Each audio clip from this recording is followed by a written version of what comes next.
ప్రభువైన యేసుక్రీస్తు నామమున అందరికీ వందనాలు. కనబడుతున్నటువంటి పాంప్లెట్ ఏదైతే ఉందో చాలా క్లియర్ కనబడుతుందో లేదో తెలియదు. కానీ చింతపల్లి క్యాంప్ సీలేరులో ఈ యొక్క సంఘ ఉజ్జీవ కూడిక జరుగుతుంది. చాలా మందితో ఈ కార్యక్రమాన్ని ఏర్పాటు చేయడం జరిగింది. అయితే ఆ సంఘ ప్రారంభించబడినటువంటి పరిస్థితుల్లో ఒక ఫ్యామిలీ అయితే చాలామంది సపోర్ట్ చేశారు. కానీ ఒక్క ఫ్యామిలీ మాత్రం రెగ్యులర్గా వస్తూ ఉండడం జరిగింది. అదే టైంలో తన ఫ్యామిలీలో కొన్ని డిస్టర్బెన్సెస్ రావటం, ఆ వ్యక్తి కొన్ని అలవాట్లకు బానిస అవ్వటం, ఆ వ్యక్తి కొంతమంది దుండగుల చేత చంపబడటం, ఆ సంఘంలో ఇలాంటి వాతావరణాలు ఏర్పడినప్పుడు ఆ సంఘ బిడ్డలందరూ కుమిలిపోవడం, ఎందుకంటే బాధపడడం, ఎందుకంటే ఆ వ్యక్తియే మూల వ్యక్తి, సంఘంలో మొదటి వ్యక్తి ఆయన.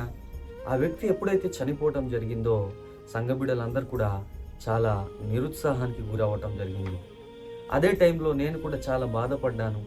ఎందుకంటే నా స్నేహితుడిగా, సొంత సహోదరుడిగా కలిసి సేవలో ఎన్నోసార్లు నేను ఆ ప్రాంతానికి వెళ్ళి పరిచర్య చేసి రావడం, కొన్నిసార్లు వచ్చేటప్పుడు పెట్రోల్కి కూడా డబ్బు లేనటువంటి పరిస్థితులు నా జీవితంలో ఉన్నప్పుడు ఆ బ్రదరు, ఆ అన్న నన్ను పిలిచి మరి ఆ వ్యక్తి ఎలా గుర్తించేవాడో ఏంటో నాకు తెలియదు, కానీ పిలిచి మరి ఆర్థికంగా సహాయం చేసేటటువంటి వ్యక్తి, ఎంతో ప్రేమించేటటువంటి వ్యక్తి.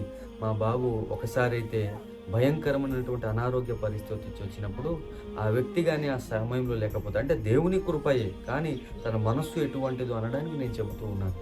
ఎంతో సహాయాన్ని, సహకారాన్ని ఆ వ్యక్తి అందించడం జరిగింది. ఆ వ్యక్తి ఎప్పుడైతే చనిపోయారో సంఘంలో ఒక నిరుత్సాహం అనేది వచ్చింది.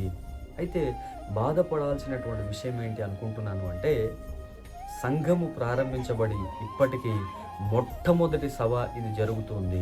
ఆయన ద్వారా, ఆయన ఉంటుండగా ప్రారంభించబడినటువంటి పరిచర్య, ఆయన లేకుండా ఇటువంటి సభ జరుగుతూ ఉండడం అదొక తీరని లోటుగా నేనైతే భావిస్తున్నాను.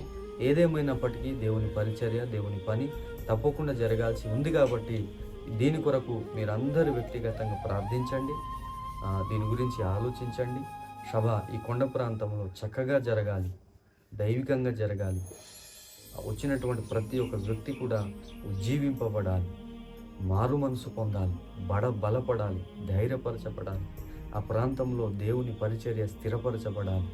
అనేకులు మార్పు చెంది, అనేక కుటుంబాలు మార్పు చెంది దీవించబడి ఆశీర్వదించబడినట్లుగా మీరందరూ ఆ పరిచర్య కొరకు చర్చి పేరు వచ్చి క్రీస్తు కృపా మందిరం సీలేరు ప్రాంతంలో జరుగుతున్నటువంటి పరిచర్య మీరందరూ ప్రార్థిస్తారని ప్రభు పేరిట మనవి చేస్తూ